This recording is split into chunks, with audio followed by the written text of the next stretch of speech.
ماشاء اللہ لا حول ولا قوة الا باللہ العلی العظیم. رب اشرح لی صدری ویسر لی امری واحلل عقدۃ من لسانی یفقہوا قولی. اعوذ باللہ من الشیطان اللعین الرجیم. بسم اللہ الرحمن الرحیم. الحمد للہ رب العالمین. الحمد للہ کما ہوا اہلہ. الصلاۃ والسلام علی سیدنا و نبینا طبیب قلوبنا و شفیع ذنوبنا سیدنا و سید الثقلین جد الحسن والحسین بالقاسم محمد.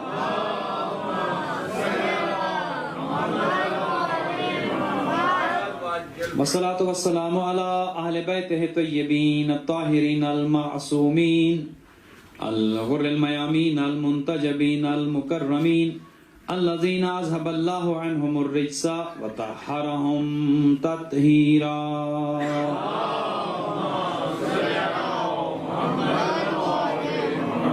رحمة الله على أحبابهم وأصحابهم وشيعتهم ومحبيهم أجمعين. ولعنت اللہ علی اعدائهم وقاتلیہم وظالمیہم من الآن الى قیام یوم الدین. اما بعد فقد قال الرحمن فی کتاب الفرقان وقولہ الحق وهو اصدق الصادقین. بسم اللہ الرحمن الرحیم. یا ایھا الذین آمنوا اتقوا اللہ وکونوا مع الصادقین.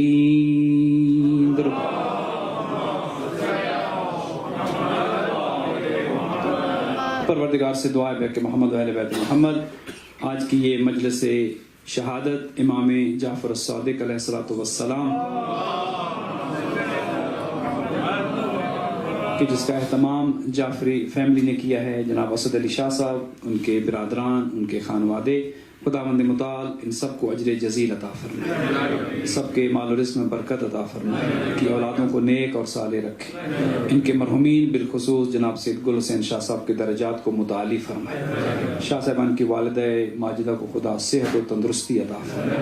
جو مومنین و مومنات آج کی اس مجلس میں شریک ہیں، خدا سب کو اجر جزیل عطا فرمائے، بیماروں کو شفا عطا فرمائے، مقروض مومنین کے قرض عطا فرمائے، تنگ دست مومنین کو رزق حلال نصیب فرمائے، ہماری بچیوں کو عفت و پاکیزگی عطا فرمائے، ہمارے نوجوانوں کو شرم و حیا عطا فرمائے، زمانے کے امام کے ظہور میں تعجیل فرمائے. اپنی تمام دعاؤں کی قبولیت کے لیے بلند تر صلوات.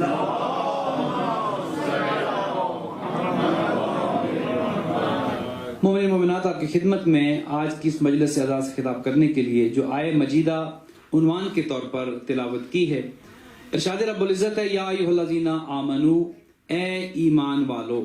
سب سے پہلے تو یہ دیکھیے قرآن مجید کا اسلوب کتنا حسین ہے، قرآن حکیم کا انداز کتنا پیارا ہے کہ قرآن جب بھی خطاب کرتا ہے، قرآن حکیم یہ کہہ کر خطاب کرتا ہے یا ایھا الذین آمنو، اے ایمان والو. اب کبھی آپ اس پر غور فرمائیں کہ یہ ایمان والے کون ہیں، یہ قرآن کن سے مخاطب ہے. مثال کے طور پر اگر میں یہاں پر آپ کی خدمت میں یہ عرض کروں کہ اے طالب علموں، جو اسٹوڈنٹس ہیں وہ متوجہ ہو جائیں گے. اگر میں کہوں اے کاروبار والوں جو بزنس کرتے ہیں وہ متوجہ ہو جائیں گے. تو کسی کو بھی خطاب کرنے سے پہلے جب ان کے پیشے کا یا ان کے شعبے کا اگر آپ اعلان کر دیں تو اس شعبے سے تعلق رکھنے والے متوجہ ہو جاتے ہیں. اب قرآن حکیم بار بار پکار کر یہ کہتا ہے یا ایھا الذین آمنو، اے ایمان والو. آئیے نا ذرا پیغمبر اکرم کی خدمت میں حاضر ہو کر حضور سے پوچھتے ہیں یا رسول اللہ، چونکہ قرآن ہمیں دیا آپ نے، قرآن ہمیں سکھایا آپ نے، تفسیر ہمیں کر کے بتائی آپ نے، یا رسول اللہ یہ اللہ جو بار بار ایمان والوں سے خطاب کرتا ہے، اے حبیب خدا ذرا بتائیے تو صحیح یہ ایمان والے کون ہیں. تو پیغمبر اکرم ارشاد فرماتے ہیں یا علی حبک ایمان و بغضک کفر و نفاق. اے علی ایمان کچھ نہیں ہے مگر آپ کی محبت، اور کفر و نفاق اگر کوئی چیز ہے تو وہ آپ کا بغض ہے، آپ سے دشمنی ہے. گویا جو آپ سے محبت کرتا ہے وہی مومن ہے، اور جو اپنے دل میں آپ سے بغض رکھتا ہے وہی منافق ہے.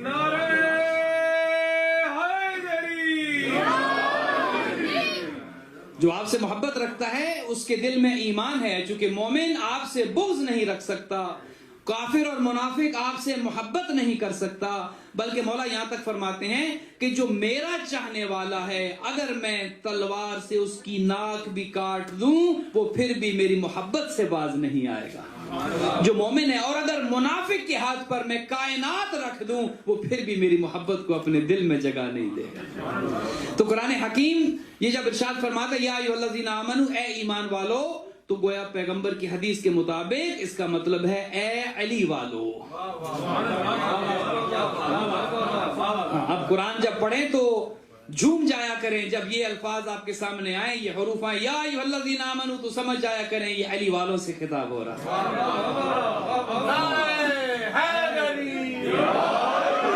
علی والے قرآن کے مصداق ہیں، قرآن کے مخاطب ہیں، لہذا بار بار ارشاد ہو یا ایھا الذین آمنوا، اے ایمان والو، کیا کرو؟ ایک درود بھیجیے گا محمد و آل محمد۔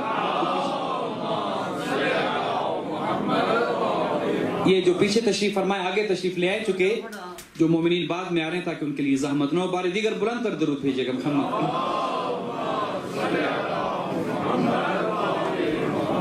ارشاد رب العزت ہوا یا ایھا الذین آمنوا، اے ایمان والو یا اے علی والو، کیا کرو؟ فرمایا اتقوا اللہ، تقوی اختیار کرو، متقی بن جاؤ، نیک بن جاؤ، پرہیزگار بن جاؤ۔ گویا ایک چیز سمجھ آ گئی کہ ایمان پہلے ہے، تقوی بعد میں ہے، مومن ہونا پہلے ہے، متقی ہونا بعد میں ہے، ایمان کو دل میں جگہ دینا پہلے ہے، نمازیں پڑھنا بعد میں ہے، ایمان کو دل میں جگہ دینا پہلے ہے، روزہ دار ہونا بعد میں ہے۔ اگر آپ اس ترتیب کو الٹ دیں یا قرآن کی اس ترتیب میں سے ایمان کو نکال دیں، فقط نمازوں پر زور ہو، روزوں پر زور ہو، حج کیے چلے جائیں، عبادتیں کیے چلے جائیں، ایمان ہے ہی نہیں۔ پیغمبر یہ فرماتے ہیں یا علی، اگر کوئی اتنا سخی ہو جائے کہ احد پہاڑ جتنا سونا اور چاندی راہ خدا میں خرچ کر دے، اتنا عبادت گزار ہو کہ صفا و مروہ کے درمیان عبادت کرتے کرتے اور صحیح کرتے کرتے شہید ہو جائے، یا علی اگر کوئی ایسا ہو کہ سارا سارا دن روزے سے رہتا ہو، ساری ساری رات عبادت کرتا ہو اور حرم کے پاس عبادت میں ہی شہید ہو جائے، اے علی اگر اس کے دل میں تمہاری محبت نہیں ہے، جنت جانا تو دور، لم یشم رائحۃ الجنہ، وہ جنت کی خوشبو بھی نہیں سونگھ سکے۔ توجہ فرما رہے ہیں؟ وہ جنت کی خوشبو، تو ایمان پہلے ہے، اس کے بعد تقوی ہے۔ اگر فقط تقوی پر زور ہے، فقط عبادتوں پر زور ہے اور نور ولایت نہیں ہے، نور ایمان آپ کے قلب میں نہیں ہے، اس کا مطلب یہ ہے کہ ایسی عبادتیں خدا کے ہاں قبول نہیں ہیں۔ خدا کے ہاں کوانٹیٹی نہیں، کوالٹی ہے۔ خدا کثرت کو نہیں دیکھتا، خدا اس عمل کے اخلاص کو دیکھتا ہے۔ تو فرمایا یا ایھا الذین آمنوا، اے ایمان والو، اتقوا اللہ، اللہ سے ڈرو۔ پہلے ایمان لے کر آؤ، پہلے مومن بن جاؤ، پہلے نور ولایت کو، نور ایمان کو اپنے دل میں جگہ دو۔ جب تمہارا دل روشن ہو جائے، فرمایا پھر کیا کرو؟ اتقوا اللہ، اب متقی بن جاؤ۔ اب تمہیں تقوی فائدہ دے گا، اب تمہیں نمازیں فائدہ دیں گی، اب تمہیں عبادتیں اور ریاضتیں فائدہ دیں گی، چونکہ ایمان پہلے ہے۔ ایمان ہے تو عبادت کا فائدہ ہے، اور اگر عبادت بغیر ایمان کی ہے، یوں سمجھ لیجئے کہ وہ عبادت کے جو بغیر ولایت علی کے ہے، وہ عبادت ایسے جسم کی مانند ہے کہ جسم تو ہے، روح نہیں ہے۔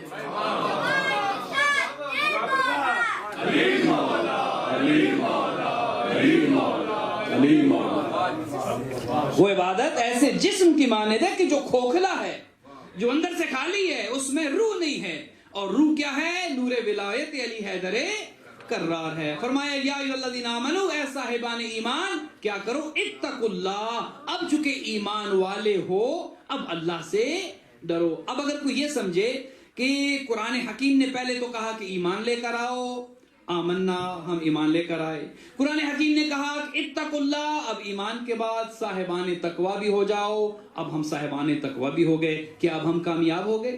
لیکن آیت یہاں پر رکتی نہیں ہے، ایمان لانا مشروط کر دیا تقوی کے ساتھ، کہا کہ ایمان کے بعد تقوی ہے، اور اسی لیے سورہ مبارکہ والعصر میں ارشاد فرمایا بسم اللہ الرحمن الرحیم، والعصر ان الانسان لفی خسر، قسم ہے زمانے کی، یا قسم ہے ایک مخصوص وقت عصر کی، یا قسم ہے امام العصر کی، ان الانسان لفی خسر، انسان خسارے میں ہے، انسان نقصان میں ہے۔ اگر آیت یہاں پر رک جاتی تو ہر انسان یہ سمجھتا کہ ہر ایک خسارے میں ہے، عمل کرنے والا بھی نقصان میں، عمل نہ کرنے والا بھی نقصان میں، لیکن آیت یہاں پر رکی نہیں، فرمایا الا الذین آمنوا وعملوا الصالحات۔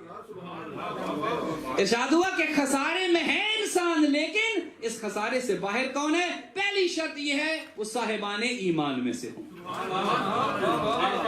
اللہ لگا کر کہا الا الذین آمنوا، وہ صاحبان ایمان ہو، وعملوا الصالحات، اور فقط صاحبان ایمان نہ ہو بلکہ ایمان کے ساتھ عمل بھی موجود ہو۔ تو ایمان کے ساتھ عمل کو شرط قرار دی، اس لیے فرمایا وہاں پر یا ایھا الذین آمنوا، اے صاحبان ایمان، اتقوا اللہ، اللہ سے ڈرو۔ اب چونکہ تم پہلی منزل کو طے کر چکے ہو، صاحبان ایمان ہو چکے ہو، اور ایمان آپ کی خدمت میں عرض کر دیا کچھ نہیں ہے سوائے محبت اہل بیت علیہم الصلوۃ والسلام کے، کہا کہ اب تم صاحبان ایمان ہو چکے ہو، اب عمل کرو، اب تمہیں عمل فائدہ دے گا، چونکہ نور ولایت تمہارے دل میں ہے، اہل بیت کی محبت تمہارے دل میں ہے۔ اب چونکہ ایمان ہے، اب نمازیں بھی فائدہ دیں گی، اب روزے بھی فائدہ دیں گے، اب عبادتیں بھی فائدہ دیں گی۔ ایمان ہوگا تو عبادت فائدہ دے گی۔ اب اگر کوئی یہ سمجھے کہ ہم چونکہ ایمان والے ہیں ہمیں کچھ کرنے کی ضرورت نہیں ہے، تو قرآن یہ کہتا ہے نہیں، ایسا نہیں ہے، ایمان والے کو ہی تو عمل کی ضرورت ہے۔ ہاں، آپ کو یہ نہ سمجھے کہ مولا علی نمازیں پڑھ کے ہمیں نمازیں پڑھنے کی ضرورت کیا ہے۔ آپ کو یہ نہ سمجھے کہ مولا علی خیرات کر کے ہمیں خیرات کرنے کی ضرورت کیا ہے، نہیں، ایمان والے نے ہی عمل کرنا ہے، کیونکہ عمل قبول ہی ایمان والے کا ہے۔ وہ ایک حکایت میں بیان کرتے ہیں کہ کوئی بزرگ کسی جنگل میں سے گزرے اور دیکھا کہ نماز رو رہی ہے۔ وہ کہتے ہیں نا کہ مسجدیں ہیں مرثیہ خاں کہ نمازی نہ رہے، مسجدیں ہیں مرثیہ خاں کہ نمازی نہ رہے۔ مسجد تو بنا دی، شب بھر میں ایمان کی حرارت والوں نے، من اپنا پرانا پاپی ہے برسوں میں نمازی بن نہ سکتا۔ ہاں، کہیں ایسا نہ ہو جائے، کہیں ایسا نہ ہو جائے کہ مسجدیں تو بہت ہوں۔ وہ بات سے بات نکلی، کوئی صاحب ڈونیشن کے لیے کسی بزرگ کے پاس چلے گئے اور کہا کہ حضور کچھ چندہ دیجیے، مسجد بنا رہے ہیں۔ وہ بھی کوئی عارف تھے، انہوں نے کہا کہ بھائی مسجدیں بہت ہیں، اب نمازی بناؤ۔ مسجدیں تو بہت بن گئی، اب نمازی بناؤ۔ ایسا نہ ہو کہ مسجدیں ہیں لیکن نمازی نہیں ہے۔ تو ایک وہ بزرگ جنگل سے گزر رہے تھے تو نماز رو رہی ہے، تو رکے، انہوں نے کہا کہ اے اللہ کی بنائی ہوئی نماز، اے عبادت خدا، رو کیوں رہی ہو؟ تو نماز نے جواب دیا کہ جن کے لیے آئی تھی وہ پڑھتے نہیں، اور جن کو فائدہ کچھ نہیں ہوگا وہ چھوڑتے نہیں۔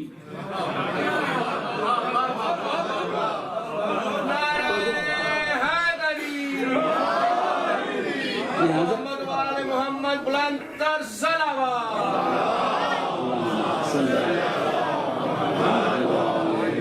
لہذا نمازی علی کے چاہنے والوں سے بڑھ کر کون نمازی ہو سکتا ہے؟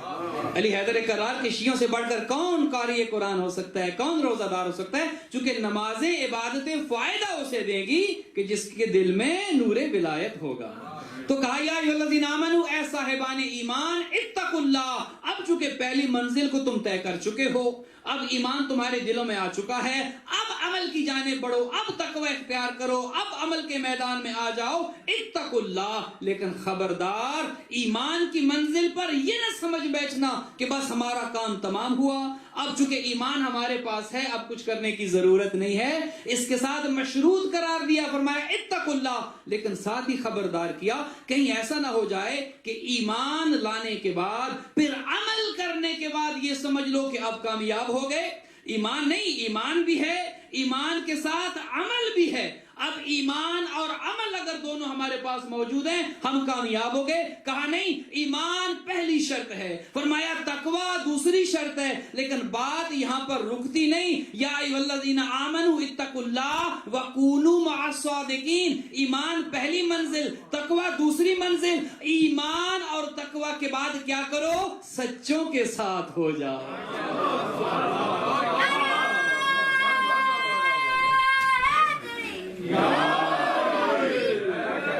سچوں کے ساتھ ہو جاؤ، سچوں کے ساتھ ہو جاؤ. قرآن ہے، قرآن ہے. قرآن یہ پکار کر کہتا ہے اے ایمان والو، پہلی منزل ایمان ہے، دوسری منزل تقوی ہے. لیکن یہ نہ سمجھنا کہ ایمان بھی ہے تقوی بھی ہے ہم جنت کے حقدار ہو گئے. فرمایا نہیں، تیسری منزل بھی ہے. ایک کسی کا ساتھ دینا ہے، کسی کے ساتھ ہو جانا ہے. اور جس کے ساتھ ہو جانا ہے وہ کون ہے؟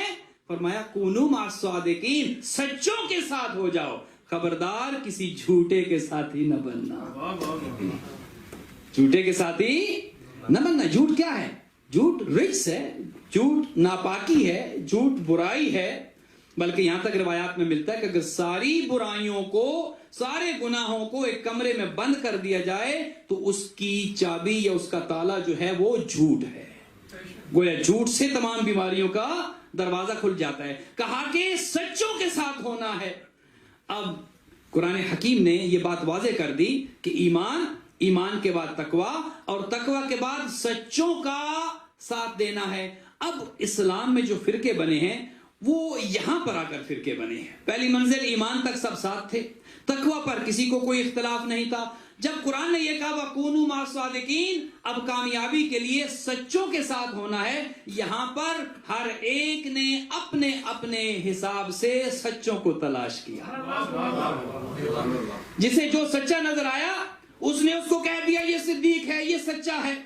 جسے اگر کوئی عورت سچی نظر آئی تو اس نے کہہ دیا یہ صدیقہ ہے، یہ سچی ہے. لیکن آئیے ذرا قرآن سے پوچھیں، قرآن کسے سچا کہتا ہے؟ یہ تو ہمارے بنائے ہوئے سچے ہیں. جسے میں سچا کہوں وہ یقیناً جھوٹ بول سکتا ہے. جسے ایک عام انسان سچا کہے وہ کبھی سچا ہو سکتا ہے اور کبھی سچا نہیں ہو سکتا. جسے ایک عام انسان صدیق کہے، ایک عام انسان سچا کہے، اس میں یہ امکان موجود ہے کہ وہ جھوٹ بول سکتا ہے. اور جھوٹ کیا ہے؟ جھوٹ رجس ہے، جھوٹ ناپاکی ہے. اب اللہ سبحانہ و تعالیٰ وحدہ لا شریک ہے. خدا کا شریک قرار دینا یہ بھی ایک جھوٹ ہے. خدا کو چھوڑ کر بتوں کو خدا کہنا، کیا یہ جھوٹ ہے یا نہیں ہے؟ اور جو 40 سال خدا کو چھوڑ کر بتوں کو خدا کہتے رہے، کیا انہوں نے زندگی میں جھوٹ بولا یا نہیں بولا؟ اور اگر جھوٹ بولا ہے تو اس کا مطلب ہے کہ وہ سچے نہیں ہو سکتے. قرآن نے کہا وَكُونُوا مَعَ الصَّادِقِينَ، سچوں کے ساتھ ہو جانا ہے، تب ایمان فائدہ دے گا، تب تقوی فائدہ دے گا. اب یہاں پر اختلاف ہو گیا. جس کو جو سچا نظر آیا وہ اس کے ساتھ ہو گیا. چونکہ ہر ایک کا پیمانہ اپنا اپنا تھا، ہر ایک کی سچائی کا پیمانہ اپنا اپنا تھا. جس کا جو سچ کا پیمانہ تھا اس نے وہ سچے تلاش کر لیے. اب قرآن کا سچا ہونا یہ ہے کہ اس نے زندگی میں کبھی جھوٹ نہ بولا ہو. قرآن اس کو سچا نہیں کہتا کہ جس نے کبھی سچ بولا ہو اور کبھی جھوٹ بولا ہو. یا قرآن نے اس کو بھی سچا نہیں کہا کہ جس نے زیادہ سچ بولا ہو کبھی کبھی جھوٹ بول لیتا ہو. جیسے آج کل تو کہتے ہیں نا کہ مولانا ہم ہمیشہ سچ بولتے ہیں، کبھی کبھی جھوٹ بولنے کی اجازت دے دیں. ہمیں شریعت جو ہے وہ رسول اللہ کی ہے، وہ کبھی کبھی کی اجازت. جو دین ہے وہ دین ہے، جو شریعت کی پابندیاں ہیں، جو حدود و قیود ہیں وہ ہیں. لہذا سچا قرآن کی نظر میں وہ ہو سکتا ہے کہ جس نے زندگی میں کبھی جھوٹ نہ بولا ہو. اچھا، سچے کی ایک تعریف اس سے بہتر کروں.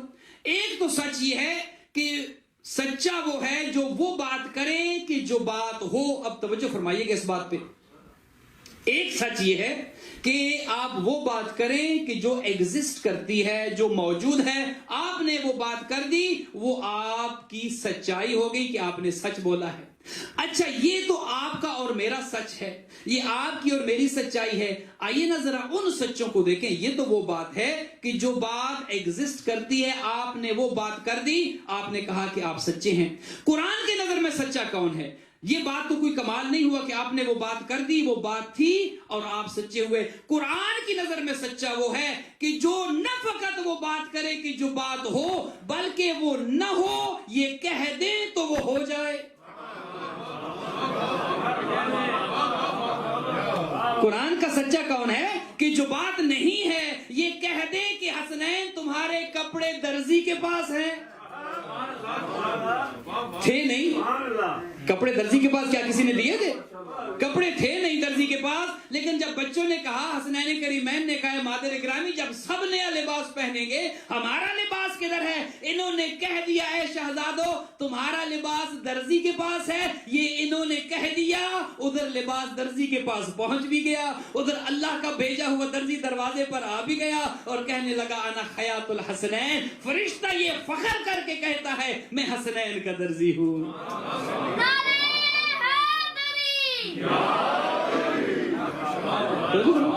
گویا قرآن کی نظر میں سچا وہ ہے کہ جو یہ کہہ دیں وہ ہو جائے, وہ بن جائے, یہ ان کی سچائی ہے. اب چونکہ چھٹے امام کی اور ایک صادق امام کی, سارے ہمارے امام صادق ہیں, لیکن دو ایسے ہیں کہ چہاردہ معصومین میں کہ جن کا لقب, جن کا ٹائٹل صادق ہے. ایک تو نبی رحمت ہے, درود بھیجیے گا حضور کی ذات پر. پہلے نبی کہ جنہیں کفار و مشرکین نے بھی صادق کہا, اور دوسرے ہمارے چھٹے امام کہ جن کا ٹائٹل, جن کا لقب صادق ہے. گویا ایک وہ کہ جو دین لانے والا ہے, جو شریعت لانے والا ہے وہ بھی صادق ہے, اور جو اس شریعت کو فقہ جعفری کی صورت میں بچانے والا ہے وہ بھی صادق ہے. آپ ذرا ان جیسا کوئی لا کر تو دکھائیں. لہذا یہ صادق ہیں. اب اچھا آپ یہ سمجھیے کہ صادق وہ کہ جو قرآن کی نظر میں صادق ہے, جو وہ کہہ دے وہ ہو جائے, یہ قرآنی سچا ہے. کیونکہ یہ کمال نہیں ہے کہ آپ نے سچی باتیں کر دی اور کہا کہ میں تو بہت بڑا سچا ہوں. نہیں, کمال یہ ہے کہ جو کہہ دیا جائے وہ سچ ہو جائے.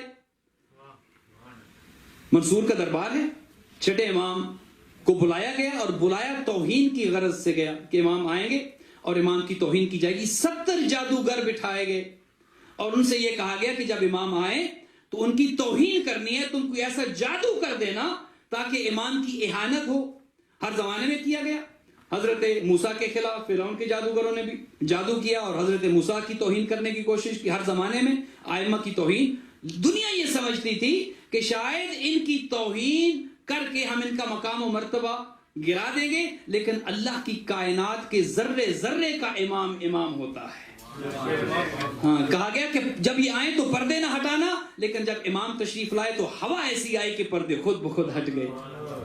ہر کائنات کے ذرے ذرے نے ان کا احترام کیا. تو منصور عباسی نے 70 جادوگروں کو بٹھایا.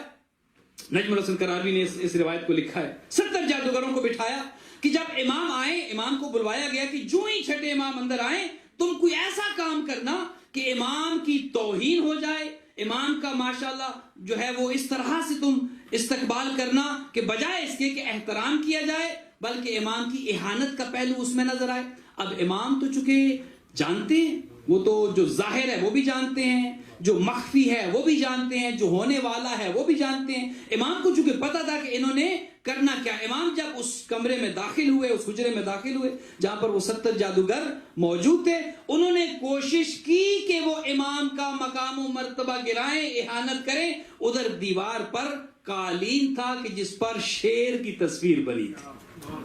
اللہ اکبر, شیر کی تصویر بنی تھی. اب امام نے جب یہ دیکھا کہ یہ تو میری اہانت کرنا چاہتے ہیں, امام نے اس تصویر کو مخاطب کیا. انہوں نے تو یہ لکھا ہے کہ اس میں تصویریں بنی تھی اور 70 شیروں کی تصویریں لگی تھی وہاں پر. امام نے ان کو مخاطب کر کے کہا کہ یہ دشمن امام ہیں, دشمن دین ہیں, دشمن خدا ہیں, مجسم ہو جاؤ اور ان سارے کے سارے جادوگروں کو نگل لو. ادھر امام نے کہا وہ شیر کی جو تصویر کی صورت میں تھا اصلی شیر بن گیا. سچا وہ ہے جو ایک تصویر کو آرڈر کر دے اور حکم کر دے اور وہ امام کے حکم پر مجسم ہو جائے.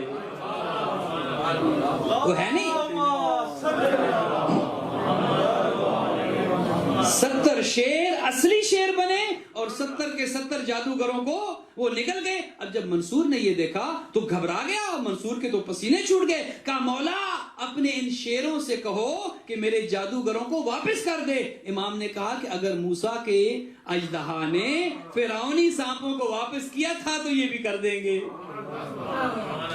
تو گویا سچا وہ ہے کہ جو کہہ دے وہ ہو جائے. یہ تو قرآنی سچا ہے. اب آئیے قرآن سے پوچھتے ہیں کہ اے اللہ کی کتاب, چونکہ ایمان کے بعد ہم نے تقوی اختیار کرنا ہے اور تقوی کے بعد ہم نے سچا ہونا ہے اور سچوں کے ساتھی ہم نے بننا ہے. چونکہ جب تک سچوں کا ساتھ نہیں دیں گے تب تک ہم کامیاب نہیں ہوں گے. لیکن ایک بات یہاں روک کر آپ کی خدمت میں عرض کر دوں, سچا ہونا یا سچوں کا ساتھی ہونا آیت کے آخری حصے میں ہے. پہلے کیا کہا؟ یا ایھا الذین آمنوا، اے ایمان والو، اتقوا اللہ، پھر کہا تقوی اختیار کرو، پھر کہا سچوں کے ساتھی ہو جاؤ. گویا سچوں کا ساتھی ہونے کے لیے ضروری یہ ہے کہ وہ ایمان والا بھی ہو.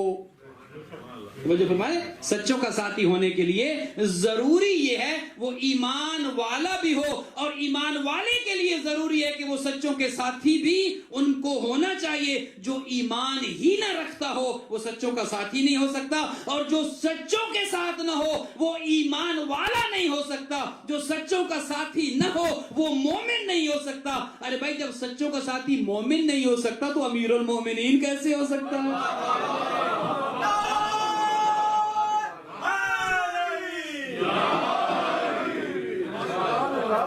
جب سچوں کا ساتھی جو نہیں ہے وہ مومن نہیں ہو سکتا تو امیر المومنین، اسی لیے امیر المومنین کا لقب فقط علی حیدر کرار کے لیے. امیر المومنین اگر کوئی ہے، ائمہ نے بھی کہا، حالانکہ ہمارے جتنے امام ہیں وہ سب مومنین کے امیر ہیں، لیکن کہا نہیں، ہم میں امیر المومنین اگر کوئی ہے تو وہ ہماری جد علی حیدر کرار ہیں. لہذا سچوں کا ساتھ دینا ہے. اب آئیے نا ذرا پیغمبر اکرم سے پوچھیں کہ یا رسول اللہ، اب یہ تو بات ہمیں سمجھ آ گئی کہ ایمان لے کر آنا ہے، یہ بھی پتہ چل گیا تقوی اختیار کرنا ہے، یہ بھی پتہ چل گیا سچوں کا ساتھ دینا ہے، لیکن یا رسول اللہ ہم جو ہے وہ بعض اوقات گھبرا جاتے ہیں، یہ سچوں کو کہاں تلاش کریں؟ جس نے سچوں کو تلاش کرنا شروع کیا اس نے اپنے جیسوں کو تلاش کر لینا ہے، اس نے اپنے جیسوں کو سچا بنا لینا ہے. تو حبیب خدا کی آواز آئی کہ اچھا گھبراؤ نہیں، میں تمہیں سچے بتاتا بھی ہوں، اور نہ فقط یہ کہ بتاتا ہوں بلکہ سچے دکھاتا بھی ہوں.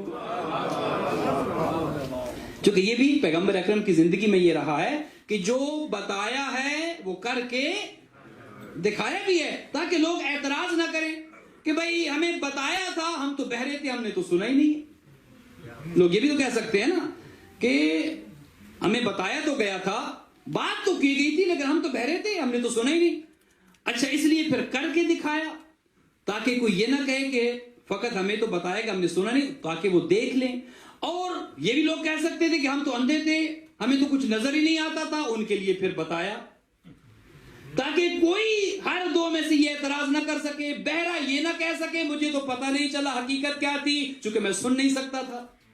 اندھا یہ نہ کہہ سکے کہ مجھے تو نظر نہیں آتا تھا، لہٰذا مجھے تو پتہ ہی نہیں کہ حق کیا تھا. پیغمبر اکرم نے غدیر کے میدان میں علی کا بازو بلند کر کے پہلے یہ کہا من کنت مولا فہذا علی مولا، تاکہ سن لے ہر کوئی کہ جس کا میں مولا اس کا علی مولا. پھر کہا شاید یہ کل اعتراض کر دیں یا رسول اللہ ہم تو بہرے تھے، ہم تو سن ہی نہیں سکتے تھے. پھر علی حیدر کرار کا بازو بلند کیا تاکہ کم از کم دیکھ بھی لیں. کہا کہ جس کا میں مولا ہوں اس کا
چاہیے تو سچوں کی موجودگی میں کیا مجبوری پڑی کہ جھوٹوں کے در پہ چلے گئے؟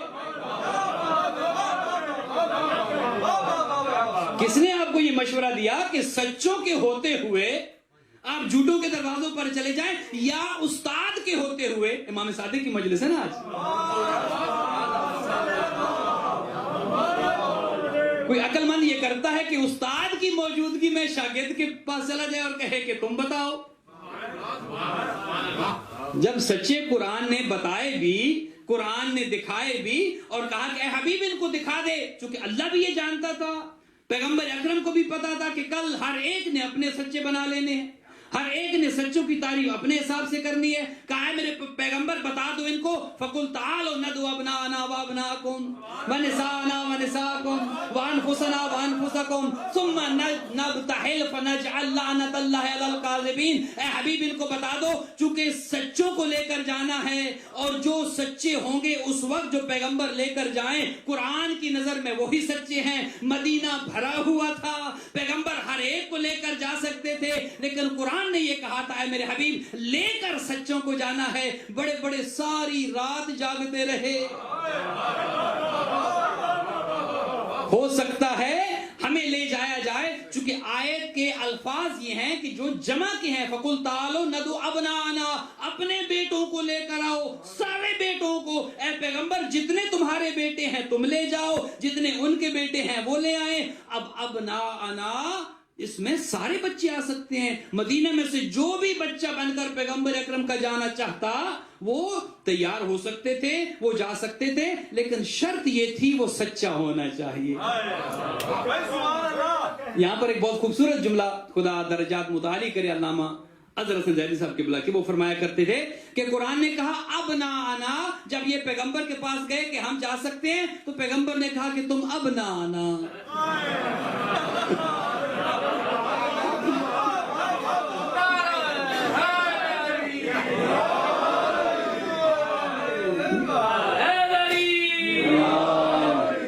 قرآن کے سچے سچوں نے جانا ہے. ابنا آیت میں گنجائش ہے، شرط یہ ہے کہ وہ سچا ہو. ابنانا، ابنا سارے بیٹوں کو لے کر جاؤ. وانفسنا، جتنے تمہارے نفوس ہیں سب کو لے جاؤ، جتنی نساء ہیں سب کو لے جاؤ. سب میں گنجائش ہے. بڑے بڑے تیار ہوئے، لیکن پیغمبر اکرم نے پورے بھرے مدینے میں سے جن کو لیا، قرآن کی نظر میں وہی سچے ہیں. اب اس میں شیعہ ہو یا سنی، دیوبندی ہو یا بریلوی، کوئی کسی مکتب سے تعلق رکھتا ہو، ہر ایک نے لکھا کہ جب سچے لے کر جانے تھے بھرے مدینے میں سے، پیغمبر اکرم نے حسین ابن علی کو لیا اور سینے کے ساتھ لگایا، حسن ابن علی کو لیا، انگلی پکڑائی، خاتون جنت کو اپنے پیچھے رکھا، علی حیدر کرار کو خاتون جنت کے پیچھے رکھا. یہ 5 کا قافلہ، گویا 5 تن پاک کا قافلہ ایسے چلا گویا قرآن نے کہا کہ یہی سچے ہیں.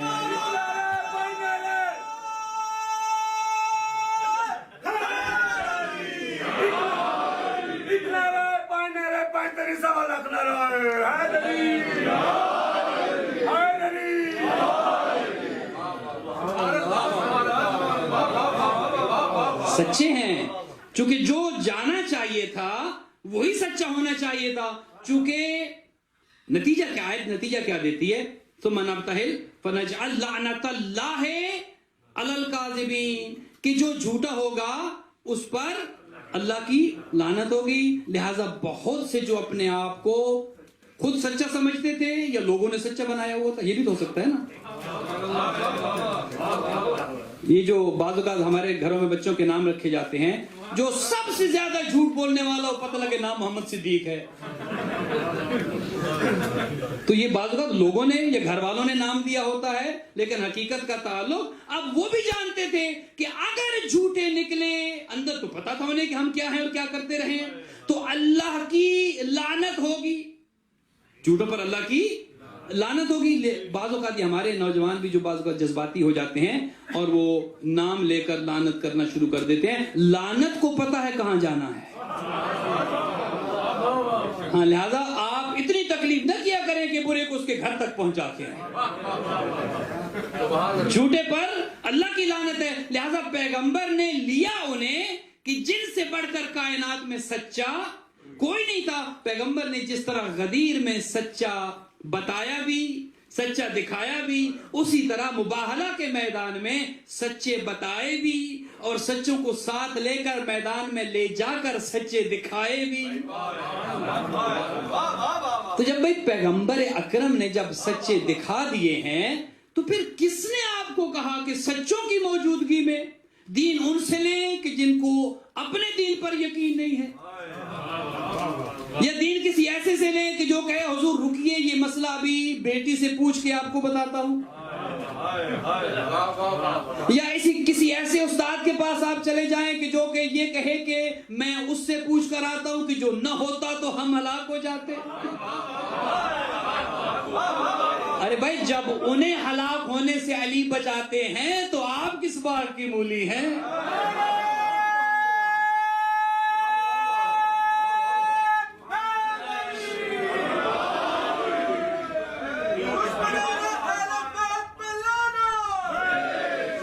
وہ تو یہ کہتے ہیں کہ جب غلام زادہ کہہ دیا گیا تو وہ سب فرمانے لگے کہ بیٹا گھبراؤ نہیں، اگر انہوں نے کہہ دیا ہے غلام زادہ تو لکھوا کر لے آؤ تاکہ ہمیں بھی جنت مل جائے کہ ہم ان کے غلام زادے ہیں، جنہیں خود جنت علی کی تحریر سے ملتی ہے، وہ آپ کو کیا دیں گے؟ تو سچوں کا ساتھی بننا ہے، ایمان کے بعد تقویٰ، تقویٰ کے بعد وَكُونُوا مَعَ الصَّادِقِينَ، ہو جاؤ سچوں کے ساتھ۔ اب بات طویل نہ ہو جائے، آپ کی زحمات کو زیادہ طویل نہ کرو، سچوں کا ساتھی بننا ہے۔ اب قرآن نے یہ کہا کہ سچے کون ہیں؟ پیغمبر اکرم نے ان سچوں کو بتایا بھی، ان سچوں کو دکھایا بھی۔ ایک واقعہ سن لیجئے اور آپ کی زحمات کو تمام کرو۔ ایک درود بھیجے گا محمد والے۔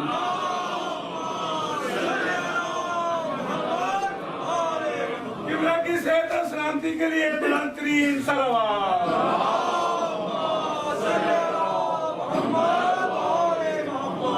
سچا وہ ہے جو ہر دور میں سچا ہو، سچا وہ ہے کہ جو دین کے بچانے کے لیے ہر میدان میں موجود ہو، سچا وہ ہے جو کبھی میدان سے بھاگتا ہوا نظر نہ آئے، سچا وہ ہے جو اپنے بچوں سے مسئلے پوچھ کر بتاتا نظر نہ آئے، سچا وہ ہے کہ جو پیغمبر کی نبوت پر کبھی شک کرتا نظر نہ آئے، سچا وہ ہے جو پیغمبر ساتھ موجود ہیں اور روتا ہوا نظر نہ آئے۔ وہ سچا، آئیے ذرا تلاش کرتے ہیں کہ ایسا سچا کون ہو سکتا ہے۔ چونکہ امام ہمارے وہ ہیں کہ جو فقہ جعفری کے بانی ہیں، صادق امام ہیں، فقہ جعفری کے بانی ہیں۔ آپ کو میں اکثر یہ عرض کرتا ہوں کہ اپنے سر فخر سے بلند رکھنے چاہیے کہ آپ کسی ایرے غیرے کے نہیں، جعفر صادق کے ماننے والے ہیں۔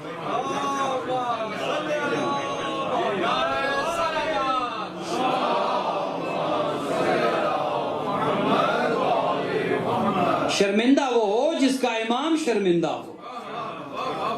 ہاں ہم تو ماشاءاللہ جعفر ہر زمانے میں، اب چونکہ دامن وقت میں اتنی گنجائش نہیں کہ امام کی علمی خدمات پر گفتگو کر سکوں، امام نے جتنے علمی مناظرے کیے ان ہر مناظرے میں دہریوں کے ساتھ ہو، قدریوں کے ساتھ ہو، ہر ایک کے ساتھ امام نے مناظرہ کیا اور ہر ایک کو امام نے اس طرح سے شکست دی کہ ہر ایک یہ ماننے پر راضی ہوا اور ہر ایک یہ ماننے پر تیار ہوا کہ ہاں اللہ نے اسی گھر میں رسالت رکھی ہے جو اس رسالت کا اہل تھا۔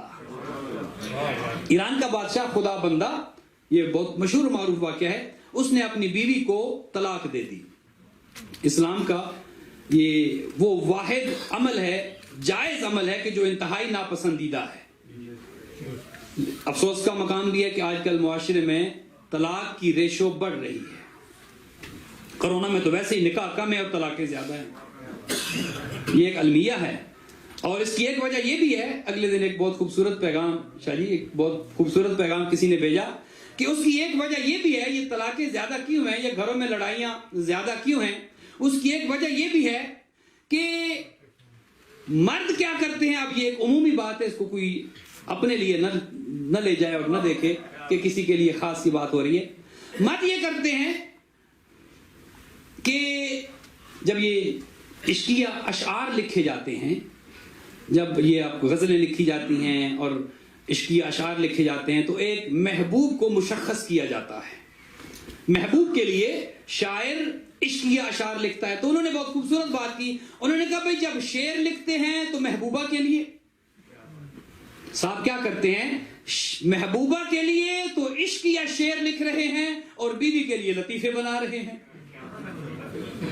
بھئی جس کے لیے عشق یا اشعار لکھنے چاہیے اس کے لیے تو طرح طرح کے لطیفے بنائے جا رہے ہیں، اور جس کو شریعت نے جس کے ساتھ تعلق کو حرام قرار دیا اس سے عشق کے اشعار لکھے جا رہے ہیں. جب ہمارے گھروں میں مرد اپنی اپنی بیوی کے لیے عشق یا اشعار لکھنا شروع کر دے گا یا پڑھنا شروع کر دے گا یا اس کو بتانا شروع کر دے گا تو یقین کرے گھر جنت بن جائے گا. یہ ایک آسان فارمولہ بھی آپ کی خدمت میں عرض کر دوں کہ جس کو محبت کا یقین دلانا ہے، جس سے محبت کا اظہار کرنا ہے، اس سے تو ناراضگی ختم نہیں ہوتی. لہذا اپنے گھروں کو جعفر صادق کے ماننے والوں کو یہ بھی چاہیے درود بھیجیے گا امام کی ذات پر.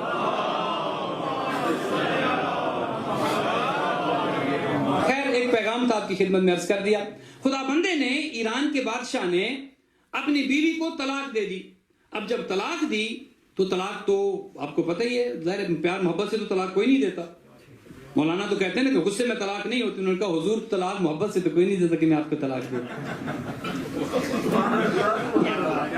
طلاق تو ہوتی غصے میں، لیکن ایک یہاں پہ شرعی علل و شرائع جو شریعت کی علتیں ہیں ان میں سے ایک چیز یہ ہے طلاق غصے میں کیوں نہیں ہوتی.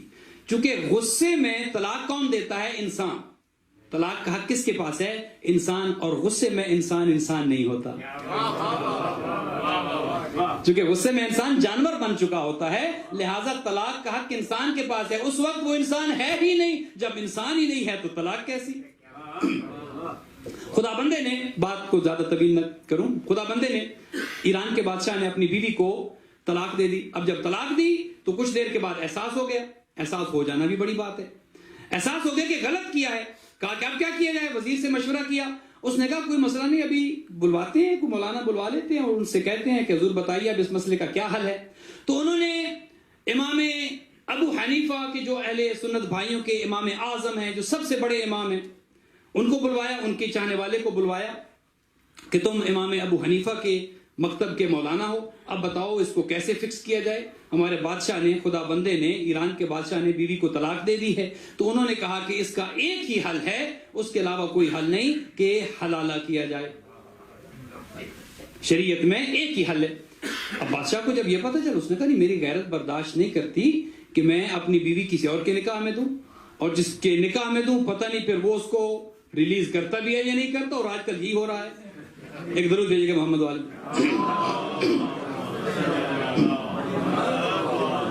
تو بادشاہ نے وزیر سے کہا یہ کس کو لے آئے ہو؟ اس نے تو یہ تو بات ہی عجیب کر رہا ہے، لے جاؤ ویسے اور کسی اور کو لے آؤ. اس نے کہا گھبراؤ نہیں، ابھی تو فقہیں بڑی ہیں، کسی اور مکتب کے مولانا کو لے آتا ہوں. اس نے کہا اچھا لے آؤ. اس نے امام مالک کے ریپرزنٹیٹیو کو بلایا. وہ آگے. بادشاہ نے پوچھا بھائی یہ مسئلہ ہے، بیوی کو طلاق دی، اب اس سے جو ہے وہ میں اس کو واپس لینا چاہتا ہوں اپنے نکاح میں، بتاؤ کیا کروں. انہوں نے کہا جی ہمارے امام مالک ابن انس کا فتویٰ یہ ہے کہ تم حلالہ کرو گے. اس نے کہا وہ تو پہلے والے میں نے وہ بتایا تھا، وہ تو میں نہیں کرنا چاہتا. تم بھی واپس چلے جاؤ. ایک درود بھیجیے گا محمد والے محمد.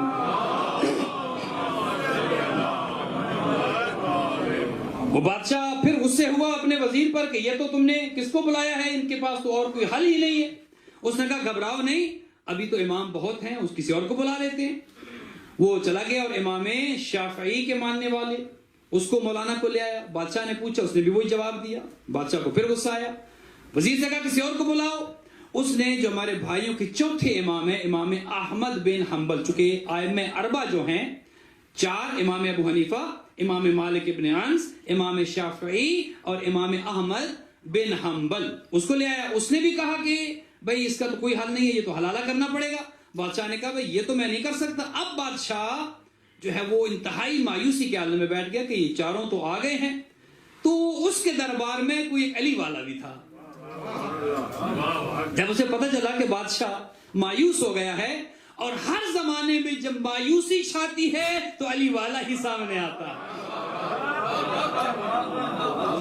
مایوسیوں کو ختم کرنے کے لیے علی والا سامنے آتا ہے. اس نے کہا گھبراؤ نہیں، فقہیں چار نہیں، فقہیں 5 ہیں.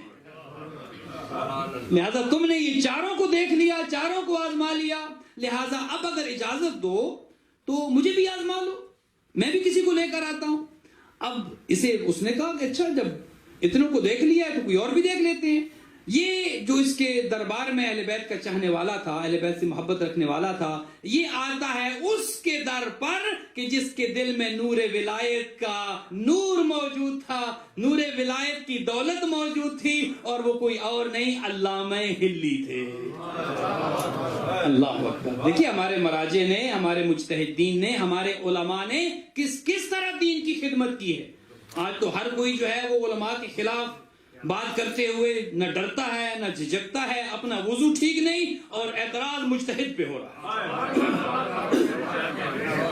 لہذا ہمارے علماء ہمارا روشن چہرہ ہیں, ہمارے مراجع ہمارا روشن چہرہ ہیں, یہ ہمارے مکتب کے نمائندہ ہیں, یہ ہمارے مکتب کا دفاع کرنے والے ہیں. لہذا اس نے کہا کہ میں لے کر آتا ہوں, آیا علامہ حلی کے پاس اور علامہ حلی سے جا کر کہا کہ یہ واقعہ ہے, بادشاہ نے بیوی کو طلاق دے دی ہے, اور چاروں آئمہ کے نمائندے آ کر ایک ہی حل بتاتے ہیں, اور وہ حل یہ ہے کہ تم حلالہ کرو. بادشاہ اس بات پر راضی نہیں ہے, میں آپ کے پاس آیا ہوں, اگر کوئی حل ہے تو آپ آئیے. علامہ حلی نے کہا یہ تو کوئی پریشانی کی بات نہیں ہے, چلو میں تمہارے ساتھ چلتا ہوں. انتہائی سادہ لباس میں ملبوس, اہل بیت والا, اہل بیت کی محبت سے سرشار علامہ حلی چلے جاتے ہیں بادشاہ خدا بندے کے دربار کی جانب. اور جب دربار کے دروازے پر پہنچتے ہیں, اب دیکھیے علی والا ذہین ہوتا ہے. المومن کہیے سن, مومن چالاک ہوتا ہے, ذہین ہوتا ہے, ہوشیار ہوتا ہے, عقل مند ہوتا ہے. علی والا کبھی جاہل نہیں ہوتا.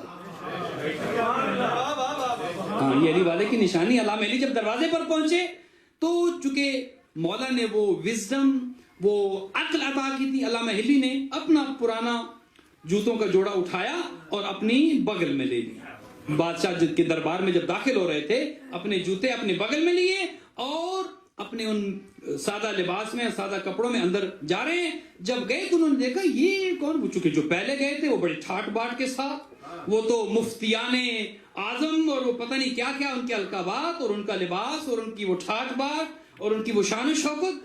تو جب انہوں نے کہا کہ بادشاہ اس کو حلالہ کرنا پڑے گا, تو سب حیران ہوئے کہ یہ ایک سادہ سا مولوی یہ کیا بتائے گا, یہ تو ایک سادہ سا عام سا انسان یہ کیا بتائے گا. اور علامہ حلی اس مجمع کو چیرتے ہوئے گزرتے گئے, وہاں پہنچے کہ جہاں پر بادشاہ خدا بندے بیٹھا تھا. بادشاہ نے بھی دیکھا کہ یہ عجیب آدمی ہے, اس کو تو ایٹیکیٹس ہی نہیں ہے, اس کو تو پتہ ہی نہیں ہے کہ آداب کیا ہوتے ہیں, بادشاہ کے محل میں داخل کیسے ہوتا ہے. یہ تو جوتا اپنا بغل میں لے کر اندر آ گیا. بلکہ آج ہی وہ ڈاکٹر صاحب سے بھی بات ہو رہی تھی, وہ کوئی صاحب نماز پڑھ رہے تھے اور جوتا سامنے رکھا تھا, تو مولانا کو غصہ آ گیا. وہ مولانا ہے, انہوں نے کہا بھائی جوتا سامنے ہو تو نماز نہیں ہوتی. کہا مولانا جوتا پیچھے ہو تو جوتا نہیں ہوتا. یہ بھی ایک مزاج ہے. جانا ہم جنت چاہتے ہیں اور مسجدوں کے بلب کو تالا لگا رکھا ہے. مسجد میں وال کلاک لگی ہے, اس کو تالا لگایا ہوا ہے, کولر کے ساتھ گلاس لگا ہے, اس کو زنجیر باندھی ہے, اور ہم جنت جانے میں سب سے آگے ہیں. ایک درود بھیجیے گا محمد والے.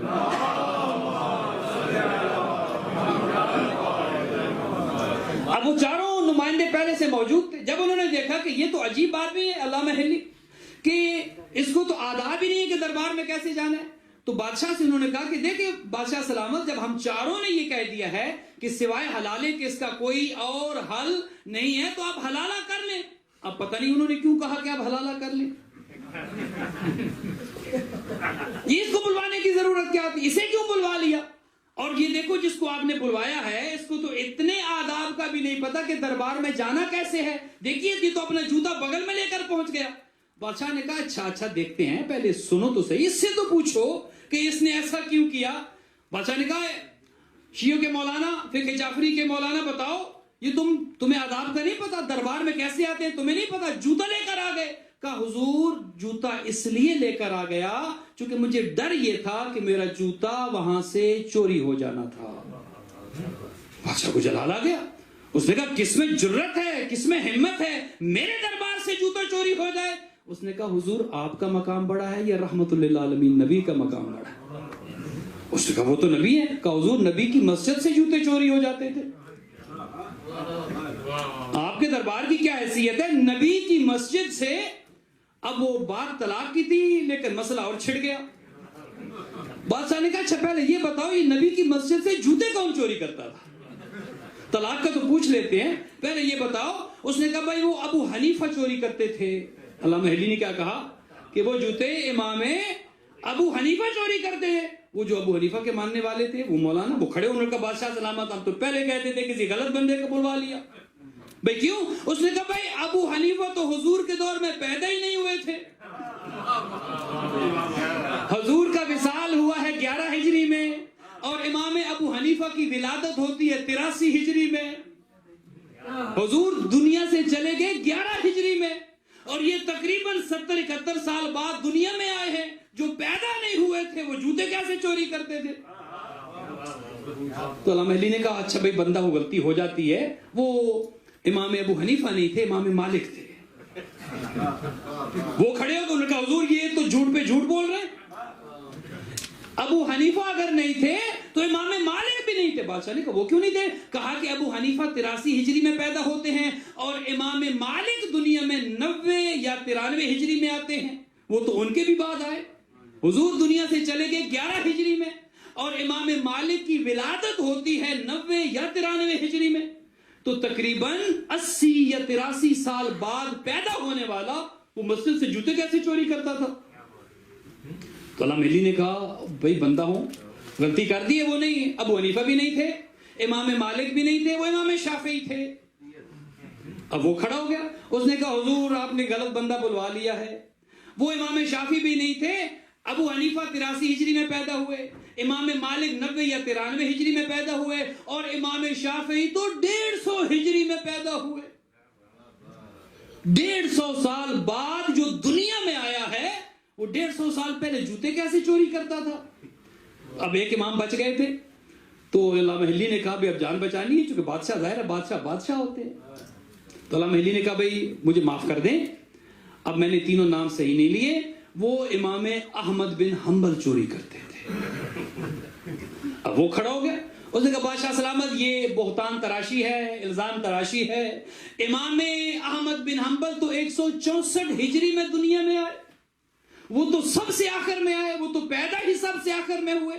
اب علامہ حلی کو موقع مل گیا کہ اس گتھی کو کیسے سلجھائیں.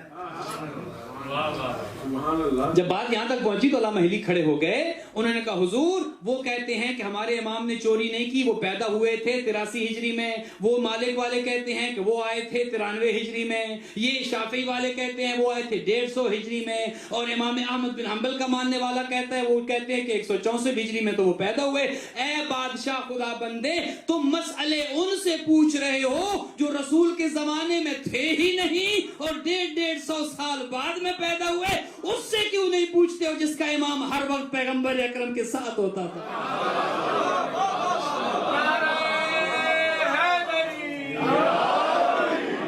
تم اس سے پوچھو، اس سے مسئلہ پوچھو کہ جس کا امام نبی مسجد میں ہے تو امام مسجد میں ہے، نبی گھر میں ہے تو امام ساتھ گھر میں ہے، نبی میدان میں ہے تو امام ساتھ میدان میں ہے. تم اس سے مسئلہ پوچھو جس نے نبی کو ہر حال میں دیکھا ہے، نبی سے ہر بات کو سنا ہے اور ہر بات کو آگے پہنچایا ہے. اب بادشاہ کی بات سمجھ میں آئی تو اس نے یہ ایران جب شیعہ ہوا علامہ حلی کی اس استدلال پر کہ وہ تو جو بتا رہے ہیں وہ تو تھے ہی نہیں، جو تھے ہی نہیں تو وہ سچ کیسے بولیں گے اور ہونا ہے سچوں کے ساتھ، ہونا ہے سچوں کے ساتھ. جو زمانے میں تھے ہی نہیں وہ سچ کیسے بولیں گے کہ پیغمبر سوتے کیسے تھے، پیغمبر جاگتے کیسے تھے، پیغمبر اٹھتے کیسے تھے، پیغمبر بیٹھتے کیسے تھے. لہذا اسی لیے پیغمبر اکرم نے شب ہجرت علی کو سلایا چونکہ جاگتے میں تو کاپی ہو سکتی ہے، سوتے میں کاپی وہی کر سکتا ہے جو اسی نور سے خلق ہو جس نور سے وہ خلق ہو. علامہ حلی کہ اس استدلال پر پورے کا پورا ملک ایران شیعہ ہوا چونکہ بادشاہ خدا بندے نے فقہ جعفری کو ملک ایران کی آفیشل فقہ کے طور پر اعلان کر دیا. اس نے کہا بھائی یہ اصل فقہ تو وہ ہے کہ جو جعفر صادق کے ماننے والے جس پر عمل پیرا ہیں، جن کا امام ہر زمانے میں موجود تھا، جن کے امام نے پیغمبر کو دیکھا ہے، جن کے امام نے پیغمبر سے سنا ہے، جن کا امام پیغمبر کے زمانے میں موجود تھا. لیکن دکھ اس بات پہ ہے کہ جس امام نے فقہ پہنچائی، جس امام نے دین پہنچایا، جس امام نے دین کی صحیح تشریح کی، ہر زمانے میں دشمنی اہل بیت اتنی زیادہ تھی، کسی امام کو زندہ رہنا نہیں اس طرح سے نصیب ہوا کہ جس طرح سے حق تھا کہ یہ زندہ رہتے ہیں۔ کسی کو تلوار سے شہید کیا گیا، کسی امام کو زہر سے شہید کیا گیا، اور دشمنی اہل بیت کا نتیجہ یہ تھا کہ لوگ دین سے دور ہو گئے۔ اگر اس خاندان کی محبت دلوں میں رہتی اور دین ان سے لیا جاتا کہ جو سچے تھے، تو نہ دروازہ جلایا جاتا، اللہ اکبر، نہ اس دروازے کو آگ لگتی کہ جو سچے پیغمبر نے خود دکھائے تھے، اور نہ کربلا میں علی و بطول کی بیٹیاں ننگے سر کوفہ و شام کے بازاروں میں پھرائی جاتی۔ اجرکم اللہ، آپ کی آنکھیں نم ہو گئیں۔ آج خاتون جنت کو ان کے لال جعفر صادق کا پرسہ دینا ہے۔ اجرکم اللہ، آمادہ ہو جائیے۔ ہو سکتا ہے کسی کے آنسو گناہوں کا کفارہ بن جائیں یا کسی کے زخموں پر مرہم کا کام دیں۔ آج وہ بی بی یقیناً موجود ہے، چونکہ وہ کہتی ہیں، بی بی کی آواز آتی ہے، کبھی میں نجف جاتی ہوں، کبھی میں نجف والوں کے غم میں شریک ہوتی ہوں۔ وہ بی بی کہتی ہے، جب کاظمین والوں کا غم ہوتا ہے میں وہاں چلی جاتی ہوں، جب کربلا والوں کا غم ہوتا ہے میں وہاں چلی جاتی ہوں۔ جہاں میرے لال کا غم ہو، جہاں پر میرے شہزادوں کی مجلس ہو، میں وہاں چلی جاتی ہوں۔ میں کہوں گا، اے عزادارو، کتنے خوش نصیب ہیں آپ کہ وہ بی بی جنت چھوڑ کر اپنے زخمی پہلو کے ساتھ، اپنے زخمی پہلو پہ ہاتھ رکھ کے اپنے لال کا پرسہ لینے آئی ہے۔ میں کہوں گا، اپنی آوازوں کو اتنا بلند کریں، وہ بی بی آپ کے لیے دعا کرے کہ میرے لال جعفر صادق کو رونے والے۔ اور عزادارو، سنو گے یہ امام جعفر صادق کون تھے؟ کتنے بڑے عزادار تھے، مدینہ کے رہنے والے۔ محرم، ابھی محرم کا چاند آنے والا ہے نا، محرم کا مہینہ آنے والا ہے، ابھی ان قریب چاند طلوع ہو جائے گا۔ عزادارو، مدینہ کے لوگ محرم کا چاند آسمان پر نہیں دیکھتے تھے۔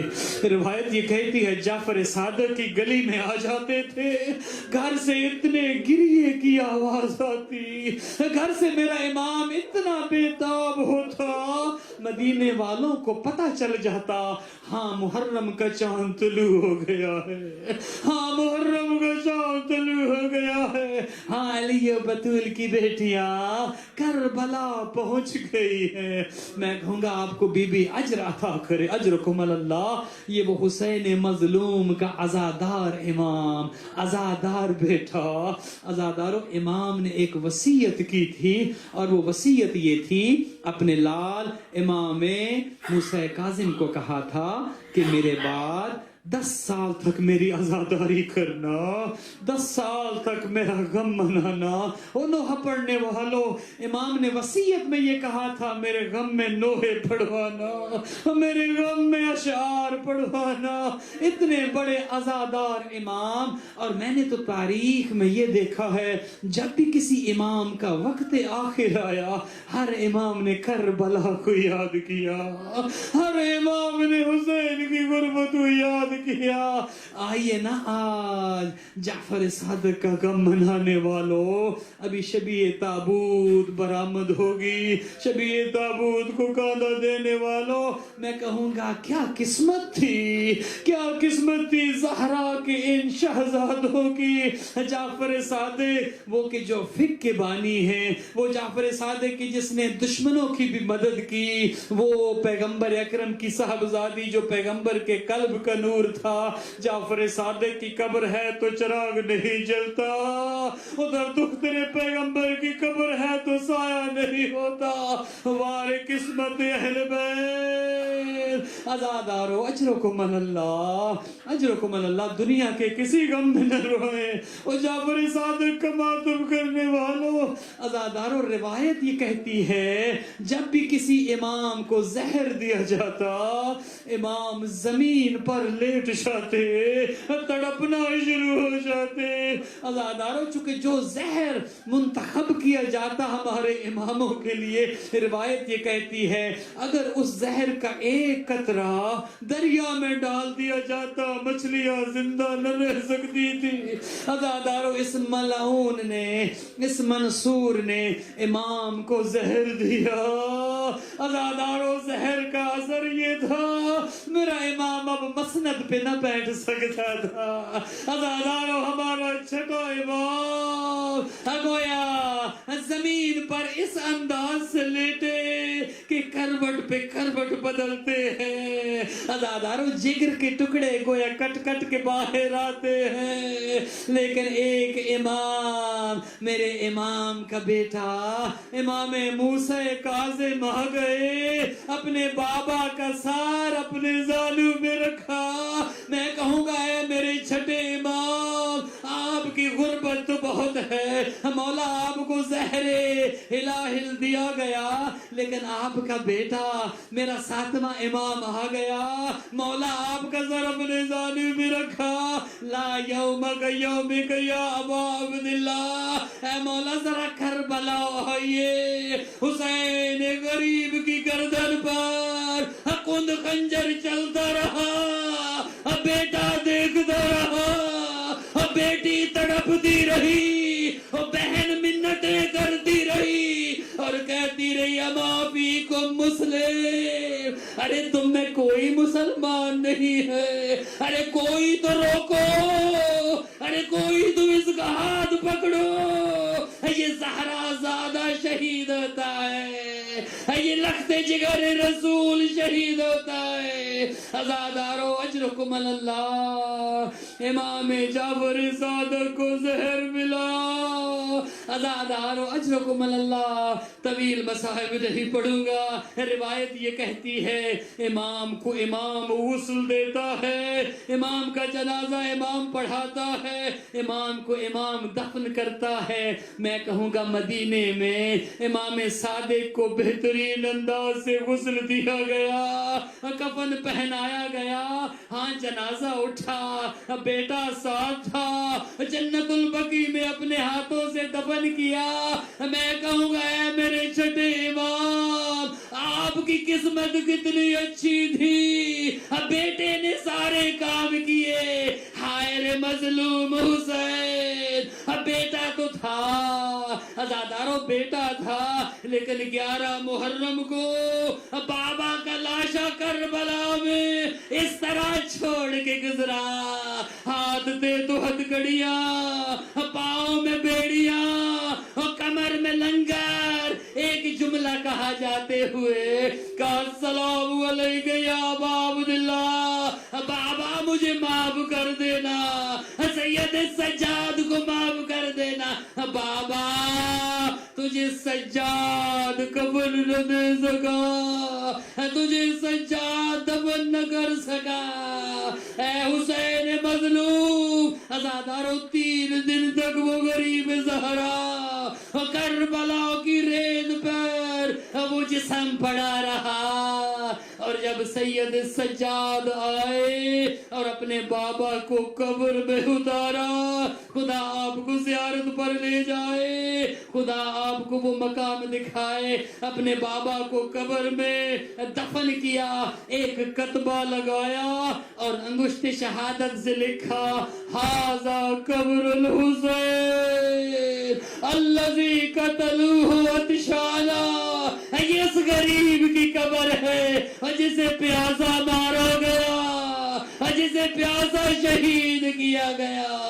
ماتم حسین, ماتم جعفر صادق. یا حسین یا حسین یا حسین یا حسین یا حسین یا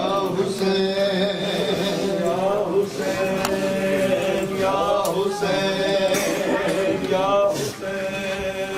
یا حسین حسین یا حسین یا حسین یا حسین یا حسین یا حسین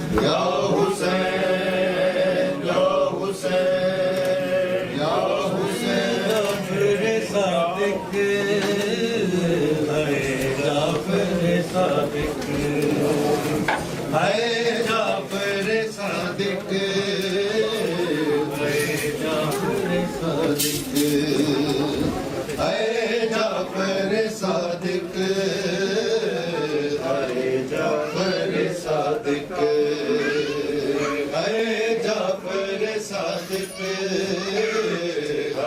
جعفر صادق اے جعفر صادق اے جعفر صادق اے جعفر صادق اے جعفر صادق اے جعفر صادق اے جعفر صادق اے جعفر صادق اے جعفر صادق اے جعفر صادق اے جعفر صادق اے جعفر صادق اے جعفر صادق اے جعفر صادق اے جعفر صادق حیا علی خیر العمل حیا علی خیر العمل حیا علی خیر العمل حیا علی خیر العمل حیا علی خیر العمل حیا علی خیر العمل حیا علی خیر العمل حیا علی خیر العمل حیا علی خیر العمل حیا علی خیر العمل حیا علی خیر العمل حیا علی خیر العمل حیا علی خیر العمل حیا علی خیر العمل حیا علی خیر العمل حیا علی خیر العمل حیا علی خیر العمل حیا علی جعفر صادق وفا سادات کرتے ہیں عزائے جعفر صادق وفا سادات کرتے ہیں عزائے جعفر صادق وفا سادات کرتے ہیں عزائے جعفر وفا سادات کرتے ہیں عزائے جعفر صادق وفا سادات کرتے ہیں عزائے جعفر صادق وفا سادات کرتے ہیں عزائے جعفر صادق وفا سادات کرتے ہیں عزائے جعفر صادق وفا سادات کرتے ہیں عزائے جعفر صادق وفا سادات کرتے ہیں عزائے جعفر صادق وفا سادات کرتے ہیں عزائے جعفر صادق وفا سادات کرتے ہیں عزائے جعفر صادق وفا سادات کرتے ہیں عزائے جعفر صادق وفا سادات کرتے ہیں عزائے جعفر صادق وفا سادات کرتے ہیں عزائے جعفر صادق وفا سادات کرتے ہیں عزائے جعفر صادق وفا سادات کرتے ہیں عزائے جعفر صادق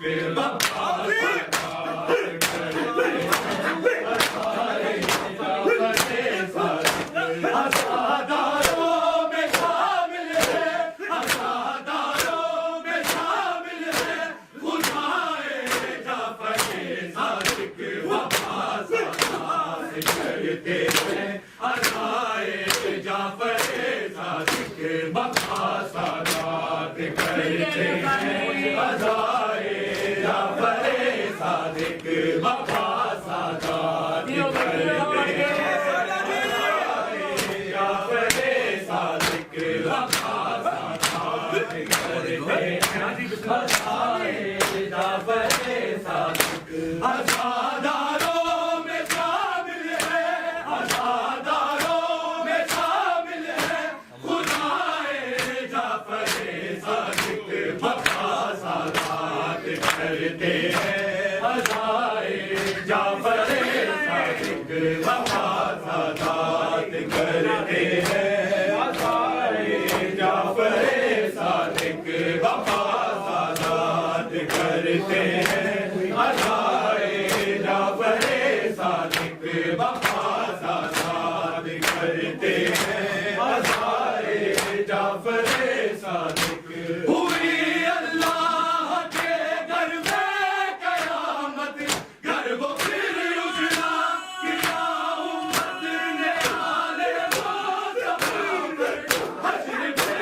کرتے ہیں عزائے جعفر صادق وفا سادات کرتے ہیں عزائے جعفر صادق وفا سادات کرتے ہیں عزائے جعفر صادق وفا سادات کرتے ہیں عزائے جعفر صادق ہوئی اللہ کے گھر میں قیامت گھر وہ پھر اجڑا دیا میرے رہا پر حشر پھر برپا ہزارے ہیں راحت بڑھائے جعفر صادق وفا سادات کرتے ہیں عزائے جعفر صادق وفا سادات کرتے ہیں صادق وفا سادات کرتے ہیں عزائے جعفر صادق وفا سادات محمد کے گھرانے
گئے آل محمد کے گھرانے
السلام عليك يا رسول الله، السلام عليك يا نبي الله، السلام عليك يا أمير المؤلي المرتضى، السلام عليك يا فاطمة الزهراء سيدات النساء